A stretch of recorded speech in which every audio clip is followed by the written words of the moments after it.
Developing, unfortunately, an Uber driver shot and in very bad condition right now. There was a teenage girl in the back seat. Let's get right out to Steve Keeley. Yeah, while he was working, while he was on a drive, and here is the scene right up the street from police headquarters on North Broad Street. And he was on Lehigh at the time on the west side of Broad, driving to Broad Street when the female passenger told police she heard the gunshots, and they ended up finding where the shots came from in the 1300 block of Lehigh, where they found 6 bullet shells. One of those shots went through the back window of the Uber driver's Honda CR-V. Then it goes through the back seat headrest next to where the passenger was sitting. Then it goes through the driver's headrest into the back of the driver's head. They careen across Broad Street. Fortunately, no cars hit them in either direction somehow.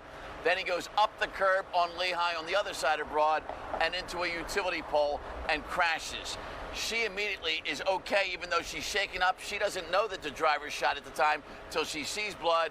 He's not coming to, and she calls police, and they get there moments later, and they get him into the hospital where doctors tell police he is not expected to survive.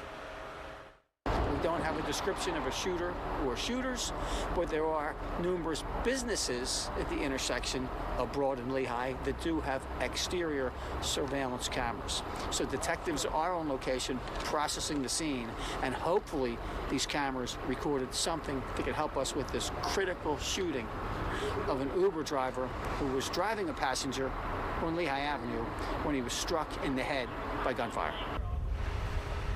And as awful as this story is, one hopeful sign in this story is that in these days where when people are involved in shootings or accidents and they just run away for their lives, which is sometimes understandable, this young woman stayed by the car, stayed with the driver till police got there, and then even stayed with police and agreed with police to come to here to headquarters to continue being interviewed here so she could cooperate and help figure out why this happened and how it happened. Because, Karen, the big question is, was it a stray bullet, which police likely believe based on what they see so far physically, or was there some kind of incident beforehand? And she says when she got in the car, there was no kind of incident. There was no argument, there was no road rage, no nothing.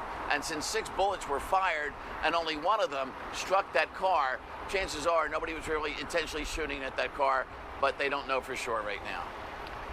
All right, Stephen, unfortunately, we've got 3 more stories that all involve guns.